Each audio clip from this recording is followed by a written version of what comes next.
Hello everyone, welcome again. यदि आप भी कॉम्पिटिटिव एग्ज़ाम्स की तैयारी करते हैं जिसमें कि जीके पूछा जाता है, तो सबसे बेस्ट तरीका है कि आप प्रीवियस क्वेश्चन को सबसे पहले पढ़ें।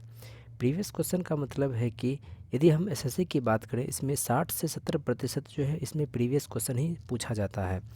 हालांकि ये सभी क्वेश्चन जो आपका घटनाचक्र बुक से ही है, एक भी क्वेश्चन ऐसा नहीं है जो कि फालतू का हम कोई क्वेश्चन लाए हुए हैं। इसलिए इसमें जो कोई भी इन्फॉर्मेशन हम बताएंगे वो आपके लिए एग्ज़ाम के लिए बहुत ज़्यादा ज़रूरी है। तो यह हम लोग बात कर रहे हैं आज मौर्योत्तर काल, यानी कि मौर्य के बाद के समय का हम बात कर रहे हैं। अगर हम बात करें कि शिलालेख तो बहुत सारे हमें मिले हैं, अन्य अन्य भाषाओं में मिले हैं, लेकिन यदि हम बात करें कि संस्कृत भाषा का पहला शिलालेख कौन सा है, तो वो जूनागढ़ में था। वो जूनागढ़ शिलालेख जो है वो संस्कृत भाषा का पहला शिलालेख है। अगर हम लोग सातवाहन वंश के संस्थापक की बात करें, तो सातवाहन वंश की स्थापना जो की थी वो सिमुक ने किया था। सातवाहन वंश की स्थापना किन्होंने किया था, तो सिमुक ने किया था।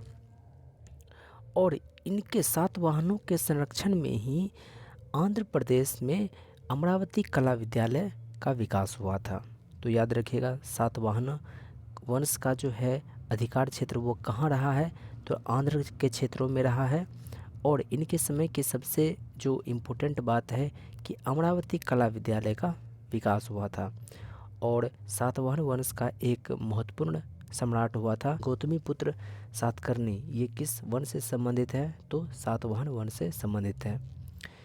दो नाम आता है, योग दर्शन और योग शास्त्र। योग दर्शन की बात आए तो पतंजलि, और योग शास्त्र की बात आए तो हेमचंद। फिर से योग दर्शन की बात हो तो पतंजलि, वहीं पर योग शास्त्र की बात हो तो हेमचंद।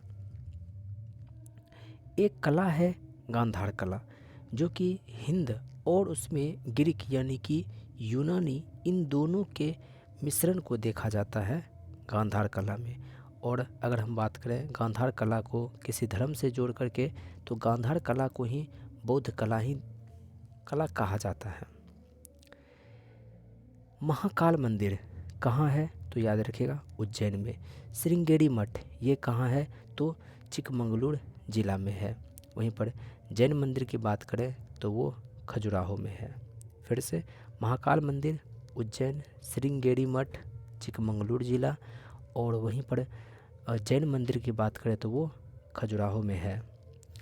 जैसे कि आपको हमने बताया था, आदि शंकराचार्य ने भारत के चारों भाग में एक एक मठ की स्थापना करी थी। और वहीं अगर हम दक्षिण की बात करें तो दक्षिण में जो मठ की स्थापना करी थी उसका नाम था श्रृंगेरी मठ। तो श्रृंगेरी मठ जो है वो चिकमंगलूर ज़िला यानी कि कर्नाटक में था। अगर हम लोग खजुराहो मंदिर की बात करें, तो खजुराहो मंदिर में जो है हिंदू और जैन दोनों तरह के मंदिरों को देखने को हमें मिलता है। अब हम बात करें मिलिंद पन्हो। मिलिंद पन्हो की भाषा कौन सी है, पाली है। मिलिंद पन्हो की भाषा कौन सी थी, पाली थी। ये मिलिंद पन्हो एक ग्रंथ था जिसकी भाषा कैसी थी, पाली। और ये मिलिंद पन्हो ये किस धर्म से संबंधित है, तो बौद्ध धर्म से। तो इसलिए कह सकते हैं कि मिलिंद पन्हो जो है वो एक बौद्ध ग्रंथ था। अब अगला सवाल है कुषाण वंश से संबंधित। कुषाण वंश के समय में कनिष्क जो है वो सबसे प्रतापी सम्राट हुआ था। उन्होंने शक संवत की शुरुआत करी थी। किन्होंने, कनिष्क ने। कनिष्क किस वंश से संबंधित था, तो कुषाण वंश से। तो शक संवत कब शुरुआत किया गया था, याद रखिएगा 78 ईस्वी में। शक संवत कब शुरू किया गया था, तो 78 ईस्वी में। कनिष्क के समय में एक चिकित्सक हुआ करता था, चरक। चरक को चिकित्सा का जनक कहा जाता है। चरक को क्या कहा जाता है, चिकित्सा का जनक। और चरक ने ही चरक संहिता एक पुस्तक लिखा था। और अभी जो हम लोग बात कर रहे हैं गांधार कला, ये गांधार कला का जो विकास है वो कुषाण वंश ने ही किया था। कुषाण वंश के समय में ही गांधार कला का विकास हुआ था, जिसमें कि हिंदी कला के साथ साथ इस पर यूनानी यानी ग्रीक का भी प्रभाव देखने को मिलता है।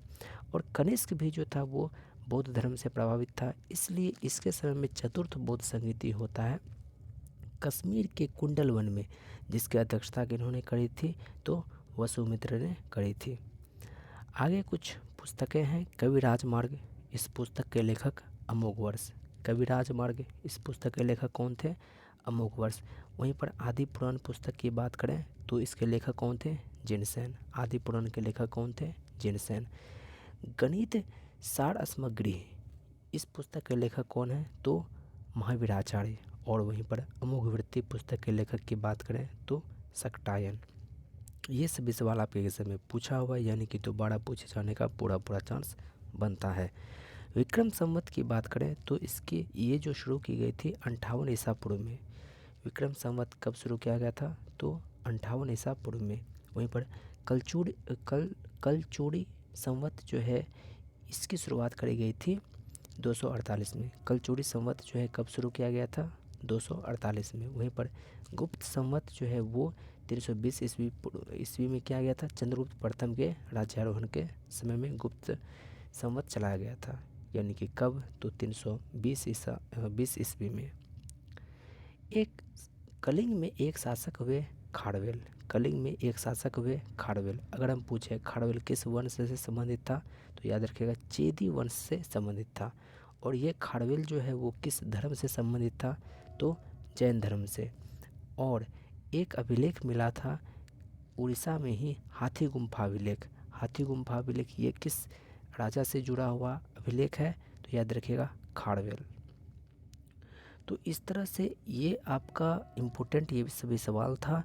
और अगर इन सभी सवालों को याद नहीं कर पाते हैं तो दोबारा इस वीडियो को देख करके रिवीजन करें। एक वीडियो को 2 बार 3 बार देख लें, ऑटोमेटिक आपको याद हो जाएगा। वीडियो के अंत तक बने रहने के लिए आपका बहुत बहुत धन्यवाद। शुक्रिया। जय हिंद।